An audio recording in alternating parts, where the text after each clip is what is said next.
This and all talks at the 2019 JavaScript for WordPress Conference are brought to you in part by our sponsors Pantheon, a high-performance hosting platform with agile developer tools.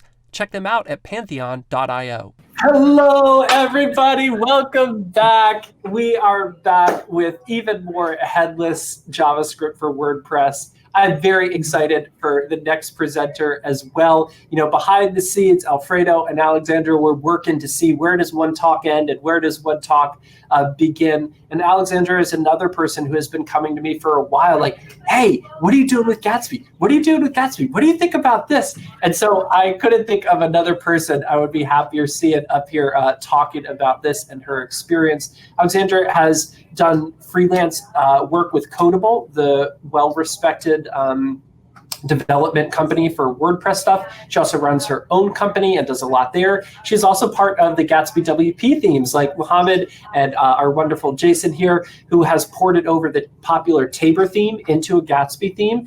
And she's also writing a book on Gatsby right now. So you can find her stuff. I'm going to put up the link here at thegatsbygal.com.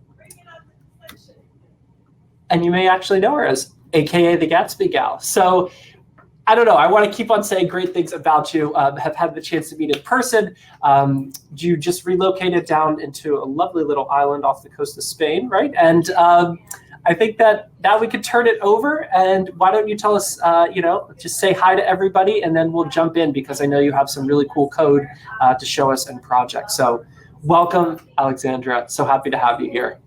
Hi, super happy to be there. And I have to say that's my first talk. So sorry if I have some bugs sometimes. I'm super happy just to be there and to talk about Gatsby. I'm French. I'm born in France. My father is French, my mother is Spanish. So excuse my little accents, French and Spanish. I began web development 7 years ago. I'm self-taught, so I began with WordPress. I entered in Codable, and last year I did a full-stack JavaScript bootcamp, and I fell in love with JavaScript. And I found Gatsby to be the perfect bridge between WordPress and Gatsby React. So today we are going to talk about Gatsby and WordPress. I don't know if you see my screen now. Yes, I've got your screen up and you are down on camera in the little view, so you're good to go. Looks good. Okay, so following Alfredo's talk, that was great. Now we are going to look into how we can build a blog with WordPress, Gatsby, and WP GraphQL. WP GraphQL, it's a plugin that is built by Jason Bauer, and what's great is Jason now works at Gatsby, and so it shows that Gatsby is really investing in WordPress, so it shows a great future for the association of Gatsby and WordPress, of course. And we will also use ACF with the WP GraphQL plugin. Then we style it with styled components, which I love, and we deploy it on Netlify. So you have here the WordPress demo URL, the Gatsby demo URL here, and that's by the way what we are going to build. So that's the design I took on Squarespace, and that's the same design I did for my book.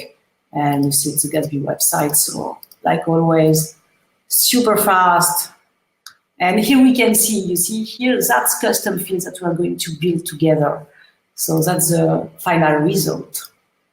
And here you have the GitHub repo, and each branch is different steps. So if you want to follow and download each branch to see how the code is built, you can do it. So why WP GraphQL?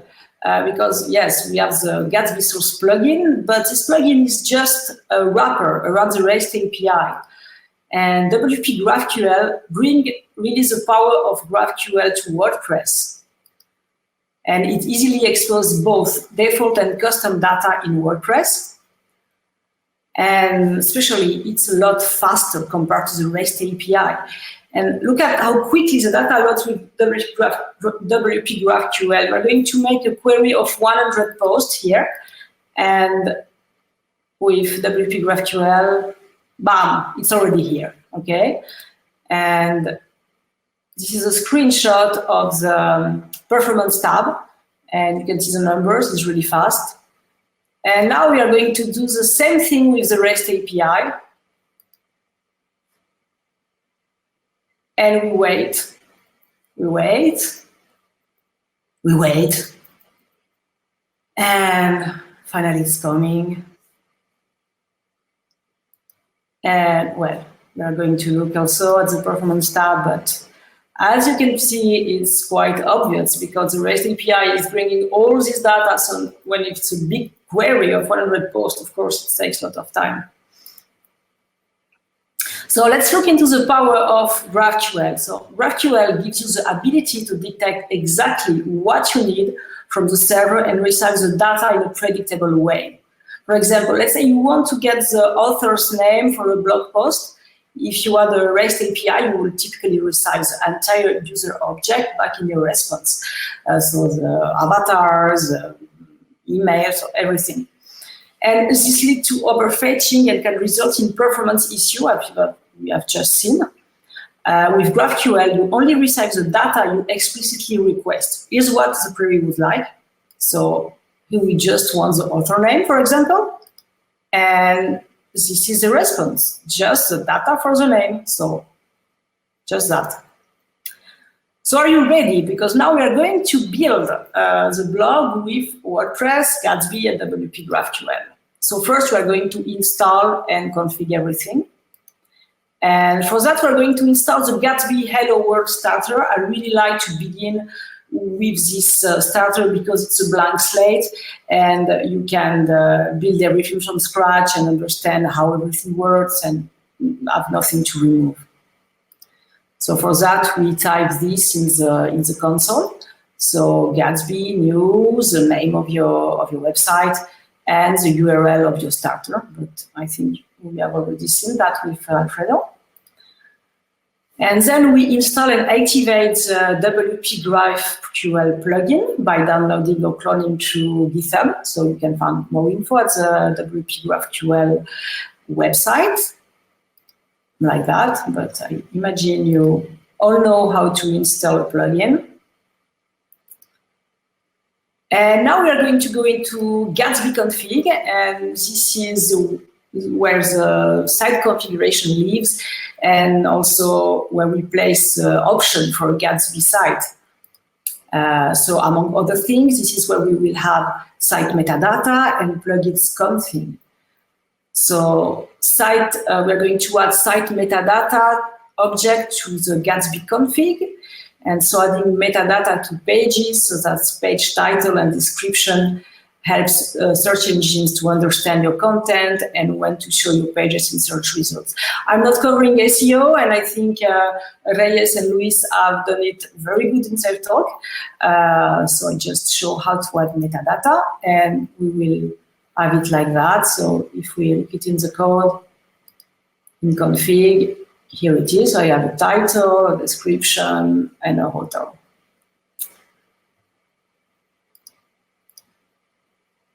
And now let's take a look at the GraphQL Explorer, because it's really awesome. It's a new feature, this Explorer, in one of the last version of Gatsby. And it really writes for you the queries. So for example, here we want to get the site metadata. So we go to site and site metadata, author, description, title, and you see everything is writing here automatically. And bam, here we have the data. But of course, we can see all the data we want from there. We will see it after when we will be querying posts. So here is a screenshot. And now we are going to create a config file. And this is where we will place the WordPress URL. So this is very handy because, for example, if you want to reuse this little blog theme that we are building together, you will just have to change this URL in this file to make it work. So we create it like that. So I have this file here, very simple. And here I have my URL. And now we are going to install Gatsby Source GraphQL plugin, like that, in the console. And here we configure it in the plugin. So the plugins are an array inside the config.js file. And so we write the name of the plugin and the options. So the remote schema query type, WP GraphQL, the file under which it's accessible, and here's the URL. So we bring the config here and we write it here and with the /GraphQL. And now we are going to create some basic components. So a header, a footer, and a layout. So the header, so let's see the query for the header. So now we have this WP GraphQL tab in the Explorer. And yes, here in general settings, we have the description and title. And here is the data. No, that was, sorry. sorry. So WP GraphQL, general settings, description, yes. To jump in over you, would you mind zooming in a little bit, both on your browser and on the code, so that it's just a little bit bigger for folks? Oh, you could just do Command+ and it should zoom in on both. Ah, okay, yes. Wait. Like that, it's better? Yeah, thank you so much. And in the browser as well, it's a little hard to see the Explorer. Thank you so much. Wait. Okay, it works. That's good like that for everybody? Yeah, that should be good. You could probably even make your code one smaller so that we could see a little bit more, but that helps. Thank you. Okay, like that. Perfect. Okay, thank you. So yes, here we have the data, title, and description. And you see I have choose a great title and a great description.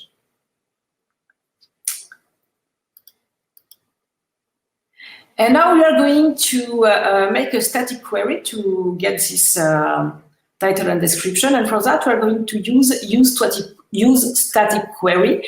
Use static query is a new Gatsby feature that provides the ability to use a React hook to query with GraphQL at build time.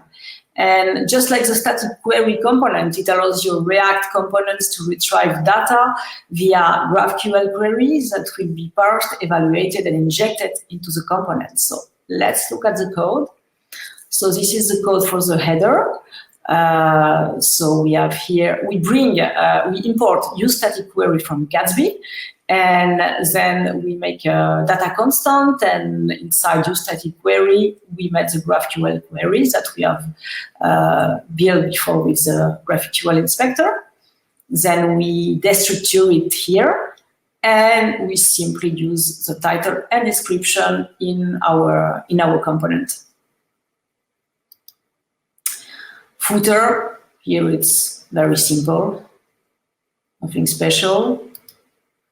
And the layout. So the layout component is like the master template containing the section of your site that you want to share across multiple pages. It means that every component or page that will be wrapped into layout will bring all these components. So here's the header and footer. And here we wrap the pages into layout. So for the moment, I have run the index, and since the content is now wrapped with layout, the header and footer will now be shown. And now we are going to create posts and pages. So we are first going to create the Gatsby node JS file, which is a very important file that we create at the root of the project. And Gatsby gives plugins and site builders many APIs for controlling your site. And you can't implement any of these APIs through the Gatsby Node.js file. So this is how it looks, what we have built. So I have separated in another file the create post and create sites page, and it will use the create page API. So we are going to look into create post. It's the same mechanism for creating categories, tag, users, it's the same.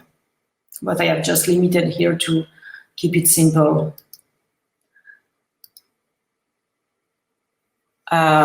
So here we go into create posts. So if we go back into the code,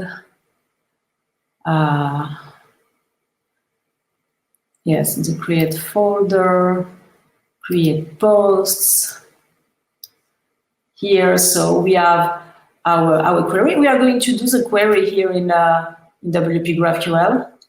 So we will see it better. So we go to WP GraphQL and to posts. This first, it's used for the pagination and indicates the number of posts by page. So it will be a variable. I will not enter in details here, but you will have all the code to look at it.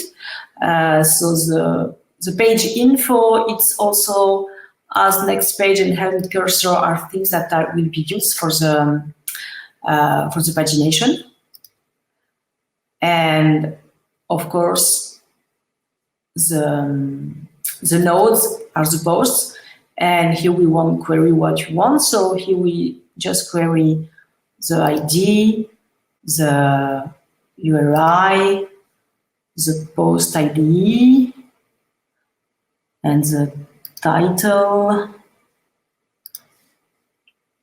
And well, in my case, I have just made 3 posts by page because I don't have a lot and I wanted to show the pagination. So, and here we have our data. Then we are going to, I don't want to enter a lot in this data code, but we are going to create the blog pages, and this context, all that will be used for the pagination. I will show you after. So we get all the posts and we fetch all the posts. So for the blog page, we map around the blog page, and it builds with the page numbers and the number of posts per page you have chosen. We make a page template in templates, and then we create also with the create page API, we create the single post with the component post template and the post in the context. So we build the templates here. Here lives the template, so for blog, page, and post. So here's for post. Okay, let's look here. You see that goes here. And the post contact is here, so you can retrieve it after in the component. And here is a template for post, I guess I have shown. And inside the single post, here is the query. We destructure the data, and we build our component. And this ID is bring by the context as we have seen before. But I really invite you to dig in this code to really understand it well. So this is okay. The title, the content, and the featured image. And in the featured image, we take the source URL and the alt text. By the way, there is many things that we can query for the featured image. You see, you can, all that you have many things only for the featured image that come from WordPress. It's not a custom thing. Everything comes from WordPress. thanks to the WP GraphQL plugin. I forget to say, with the WP GraphQL plugin, you don't need to install a WordPress plugin to have menu items, to REST. Everything works out of the box. Okay, pagination. So I will just show you the code and not entering details. So this is a query. As I told you, we use the page info first and after, and then, for example, here we query 3 posts. And in React Dev Tools, if we look at the blog component where lives the pagination, we can see that the context brings as next page. So if it's not the last page, you have the next page. The IDs of the page on this of the post of this page, and the items per page and the page number.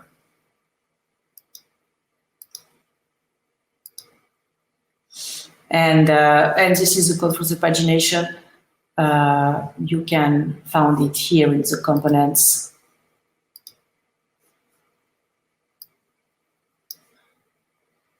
So I invite you to look through it. So yes, this is argument props for the pagination. And this is the pagination in the component. So we bring the page context, we destructure the data, and we get the props, and we use it in the component here. And yes, let me show you the pagination that is working. So the menu, we're going to build the menu also. Oh yes, I appreciate that because I have struggled and turned crazy almost for 1 hour because of that. So always clean the cache if you have changed the WordPress theme. Otherwise, it will show the wrong menu location in the Explorer. So let me show you. To clean the cache, use this code. But basically, this is, I'm going to show you in the Explorer better. So let's go to menu items. That's the query for the menu. And we have this menu item. Yes, where and location. So in location, footer menus, that's menus from your theme. And so if you work with 2019, it's called menu 1, but I was working with Tabor, it was called primary. And if you don't clean the cache, it continues showing primary. And even if you write in your code menu 1, you have an error, and because you have not cleaned the cache. So it's really important when we have this type of not logical bugs, sometimes just clean the cache and it works. So that's my experience. So okay, this is a query with the menu items. Okay, and okay, this is a query in the component. And yes, I let you, there is more code for the menu that is here, component menu, and then it's bring inside the header. But really, I let you go through this code because it will be too much for this talk. And now we are going to talk about WP GraphQL ACF. I saw there was question before about ACF in Alfredo talks. So here we are going to build some ACF components. So we're going to install the WP GraphQL for ACF plugin that you can find here. And here is it. And yes, this is a paid plugin right now, but it's really worth it. We're going to create some fields. So I have already created them in my back office. So let's go to custom fields. Okay, so I have created the more simple field, a text field, and one of the more complex that I use all the time in my custom theme development, the flexible field, the flexible content. And inside I have created a layout that I name image text block with image and text, and another layout that I call text area with just a text area. But we have enough to make a demo. And here we have this tab, show in GraphQL, you say yes, and then you have to give a name, and so I give it ACF demo fields, and then I have created these fields in the first post here. So I've created, okay, a text field and a flexible field with a text area block first, and then an image text block after with image, image text, and the other text area. So here is it. Okay, and then, yes, the query. So let's look at the query. So now if we go inside the posts, we can see that we have this ACF demo fields, and that we have the flexible field and my text field, and well, I have to close the other query, and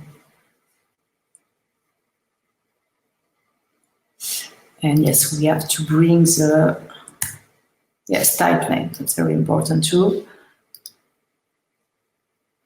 Okay, and we can see that on this post.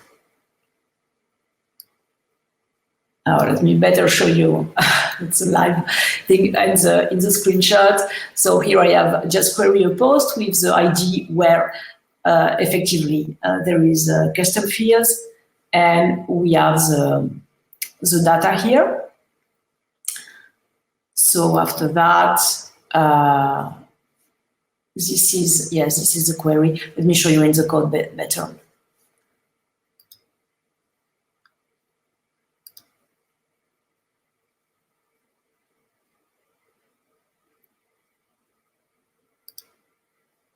So this is inside the template and the post, the single post template. So in the query, I bring these additional queries, so the flexible field and the text field, the ACF demo field with my text field and flexible field. The type name, this is a fragment from the image. I choose to take the source URL, and here's the text area. And okay, and from there, okay, I destructure the data again, the ACF demo field, so flexible field and my text field. And here, I just bring my text, my text field, which is very simple here. And for the flexible field, so I first check if there is some flexible field, so if the length is superior to 0, and then I make a map and a switch for each type name. Basically, when you do flexible content in PHP and you make a for each loop, so here it's the same. You make a switch. Okay, for the case of this this layout, you return this. Well, in a real Word project, I will do a component for each layout of the flexible content, and for the case of this one, I return that. I hope it's clear enough, and it will be clearer when you will look at the code quietly. So here is it. And now it's time to get stylish, to make everything look nice, because I have shown you the website like that, but for now, for the moment, it's not styled at all. So first, we are going to use the typography plugin that I really like for styling typography. So we install it like that in the console. And we add it to Gatsby config, like that. And yes, in the option, we create a utils folder, and inside we have a typography.js file that is here. And so here we can rewrite the font size, the header font family, the body font family, many things. You have to check the documentation. You also have many themes for typography if you want to use them. Let me show you, for example, here it's before it's styled. We have just the typography. Let's say I want to change the typography to Oswald, the header font. And so I save. And here it is. And let's come back to the other one. So it's really, really cool for typography. And I think you should check this. So this is the URL for typography. And now we are going to use style components, which I really, really love. So style components is a variant of CSS in JS, which solves many problems with traditional CSS. Style components let you use actual CSS syntax inside your components. And one of the most important problems they solve is selector name collisions, because with traditional CSS, you have to be careful not to override CSS selector used elsewhere in a site, because all CSS selectors live in the same global namespace. And with style components, CSS selectors are scoped automatically to their component. And style component makes also the component much more semantic. And all the power of JavaScript to create variables, functions, make imports, and use props is there. So that's really, really great. And more things. So let's install it like that. And in Gatsby config, there is no option, so you just install it like that. By the way, there is other libraries like Emotion. If you know how to use style components, it works basically the same. I talk about Emotion because I know in the library using themes, I think it's UI themes, I don't remember the name exactly. They are using, Brent Jackson is using Emotion. I have also tried Emotion, and it's really, really cool too. And I will show you how I use my strategy to use style components. So I create a style folder in source, and where we will write the components that we will reuse among the websites. So let me show you that.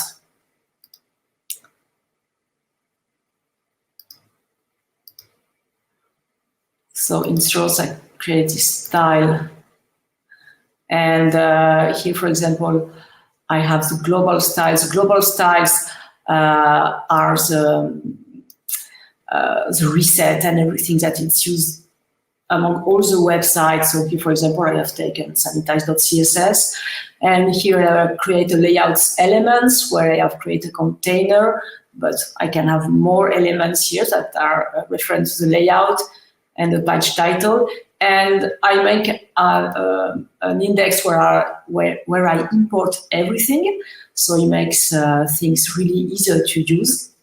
So, for example, let's go here to the layout, and here I import global style and container from styles. So this method make really things easier to use. So the global styles, you have to put it here in your layout on top of your application. You put your global styles, and then it applies to all the website. And let's go back here. Okay, that's all what we have done now. And the global styles. And okay, so how to write style components? So we import style from style components, and we write it here. And this is the tag that will appear in the component, and the name of the component and the styles. And then we write it like that. So, for example, here in the page, okay, I bring the page title, and I have replaced the H1 that is here by this, and you can see that we can continue using dangerously inner HTML. By the way, we can have a class name and other things that works too, but it's very semantic. We know that it's a page title. Okay, page title, and in the inspector. In the inspector, we can see how it works, that's what is created. So we can see the H1 here, the page title. We can see it's creating a unique class for this component. And this class is here, and here is the style. This is how it works. And one of the most exciting things is that you can use props in style components. So for example, here I have created a container, and by default, the max width is 1200 pixels. But now we can pass any value to the width props to modify the max width to our needs. So let's do it together. So let's go to the layout. No, it's not. Yes, this is in the layout. It's here. Okay, so now it's on 1200 pixels, and now let's pass width equal 960 pixels and save. And oh, what I have done, live coding, it's always okay, that's live coding. I don't know exactly what I have done. Oh yes, it's just VS Code doing bad things.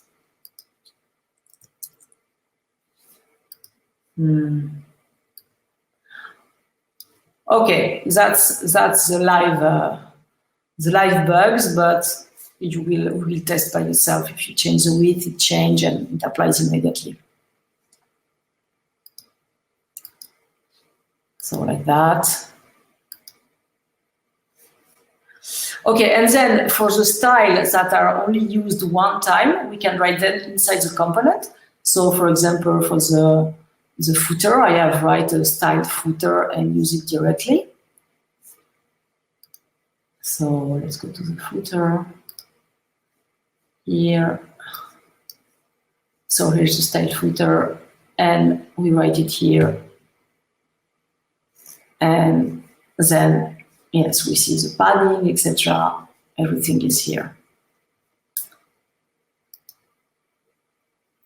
And there is so much more about style components, including theming with the theme provider. So if you are interested, you can dig in the doc here.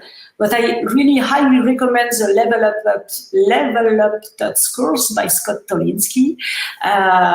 You can find the link here that not only explain you how it works, but give you a strategy to make a sort of style system. So it's a really, really great course, and I love it, like most of Level Up's course. By the way, there is one coming about e-commerce and Gatsby, so I'm waiting for this one.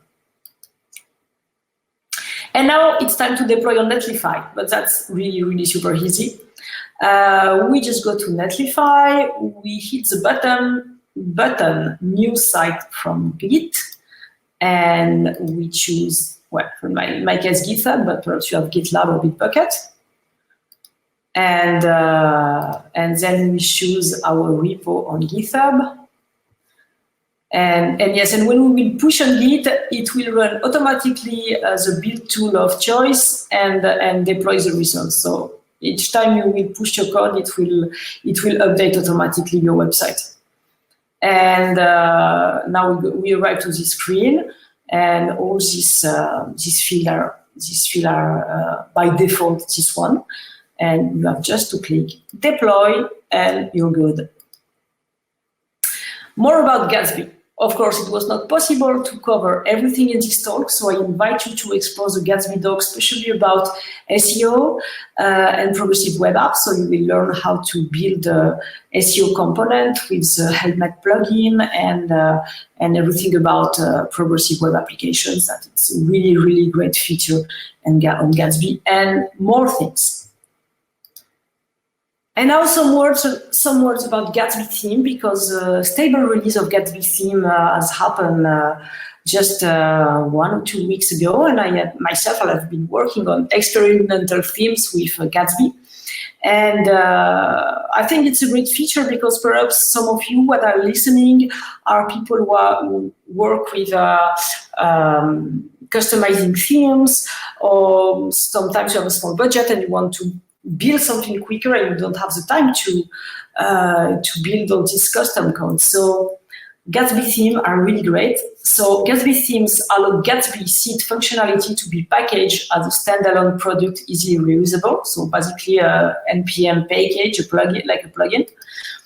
And the configuration and functionality isn't directly written into your project, but installed as a dependency. So themes can be updated, composed, so you can use several themes, write a Gatsby config that will be combined with others' theme Gatsby config, and you can also pick components from the different themes and unify them with a common styling. It means that if you use themes and you know about HTML and CSS, you can build a Gatsby site. You don't need to be an expert on JavaScript for that. So I think that's a great news for a lot of people who are in WordPress and that run small businesses website. They will be able to use with theme. And by the way, I'm hoping to build something. I'm very, very excited about this opportunity. And there is also component shadowing that allows you to override specific components by creating a new file and exporting a component from that file. So basically, it's very similar what you do with child themes in WordPress. So conclusion, OWP GraphQL opens up a whole realm of possibilities for all of your WordPress data needs. And Gatsby, it's an amazing open source framework for building blazing fast sites and apps, and pairing Gatsby and WordPress and connecting them through WP GraphQL is groundbreaking, and as it brings all of the blazingly fast and optimized features of Gatsby and the easy and intuitive CMS capabilities of WordPress together. So we invite you to celebrate our wedding. So WordPress, Gatsby, and is officiated by WP GraphQL. I think it's a really, really great marriage, and I hope it will have a lot of future and chance. So here you have all the links, so the docs, Gatsby. So, oh yes, of course, if you want to learn more about Gatsby, Zach is doing an awesome course that you can find here, that it's already in pre-sales. Level up tutorials, my website, the Gatsby Girl, Gatsby WP themes, the slider here, my Twitter, and my Facebook. And that's also, if you have questions, I'm here. We still have some time. Thank you so much. Let's leave this up. I am going to, the first question here is, it says, this seems like it would be expensive to maintain, from Daniel. And there was a little bit of discussion around it. It looks like he might have been thinking about client-side versus server-side. I'm not completely sure, but what do you think about all of this in terms of expensive developer-wise or resources-wise, maintaining this kind of workflow? You mean as for a developer, because expensive for the hosting is, it's the contrary, it's very, very cheap because we go on Netlify. But as a developer, no, if a developer knows stuff, I don't think it's it's more complicated than WordPress. Actually, it's simpler because you don't have to, even if your WordPress is not updated, it's not hackable after its normal development. So I don't think it's more. For me, it's more fun to work with React and Gatsby. So I will be really happy. I would prefer to have to maintain a Gatsby site than a pure WordPress one with, for example, a premium theme, etc. that can have problems when you update. No, with Gatsby, we have very little plugins because you build everything custom. So no, I don't think it's a problem. Perhaps the cost of a Gatsby theme will be a little more expensive, but it's an investment for the future, I think. Love it. Great answer. Okay, next question. Is it possible to process images, featured media images and content images from ACF from WP GraphQL and Gatsby so that they could run using the image component from Gatsby image? Yes, for the moment, I don't think so, because if we look, let's go back to GraphQL. So in the demo fields, if we go to image and we go to the source URL. I don't bring up at the moment, just as a heads up. Okay, so basically the source URL that you have in featured image and in an image from custom field is a WordPress URL. So with that, we cannot use the Gatsby image plugin that is awesome and that I use if I use Markdown and things like that. So perhaps in the future there will be solutions, and the Gatsby team it's making so much thing and fast that I think we can hope for everything. Okay, I love it. Great answer. Next question, how does this fare for accessibility and screen readers? And this might have been one where they thought that it was server-side versus client-side, I'm not sure, but what are your thoughts on accessibility and screen readers with Gatsby? I have to say, for the moment, I have not dig a lot on that. So Gatsby is so vast that I have no time for the moment to put my head on that, so I'm afraid I cannot bring a great answer on that. I'm sorry. No problem. In a lot of ways, it's going to be very similar to any other website that you build. Yes, I imagine it's bringing the right HTML tags and thing. It's at the end, what is spit out is HTML and CSS, so there is no difference. Great. Okay. Next question. What's the best way to add Bootstrap 4 to Gatsby? Oh, I have done that not with Bootstrap, but I was using UIKit framework. I have struggled with that, and I think I have the code somewhere, but I don't remember exactly how to have it. But yes, there was a trick about that. There was a trick. Yes, I don't have it in mind now, I'm sorry. But it's doable, and I have done it, and I have even used framework like UIKit with style components and mixing both, so it's doable. But I don't remember exactly the little tricks to have it perfectly. Great. And there was a post from here, Chris, thank you. He says that you could import into your Gatsby browser.js and then check out React Bootstrap as a possible help there. All right. We have a few more questions, 2 more here, folks. If you have questions, please throw them in the Ask Question option. The next question is, are there any main differences between deploying to Netlify or Heroku? I prefer Heroku, from Jake. I have used Heroku for backend things with Node, but with Gatsby I have only tried Netlify, so I cannot really answer because I have not tried Heroku with Gatsby. So I'm sorry, but it's an experience I have to do, I think. Love it. Okay. And last question we have here, are there libraries for Gatsby themes? Yes, I know there is. I don't have the name in mind, but if you go to Gatsby themes, and there is a very interesting video. I have not looked at it. I have begin in Learn with JSON, where they are styling a Gatsby theme with Brent Jackson. Brent Jackson have created. Yes, it's a theme UI.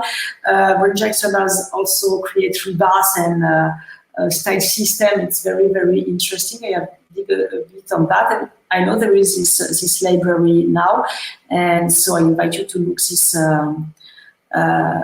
Learn with JSON videos that has been out just a few days ago, I think. Great. Yes, I think I posted the correct one, customizing styles in Gatsby themes with the UI. Yeah, theme UI, that's the name. Yes. Yep. Great. Okay. Well, let me just thank you again so much for doing this. I appreciate going through it and all. Thanks to you. Please follow Alexandra on the social media and check back for this project later. She's doing some really cool stuff. The book that she's working on, please sign up and subscribe for that. And I know that we will be hearing more from you in the future. So thank you again for coming out today and presenting. So thank you. Bye. Bye.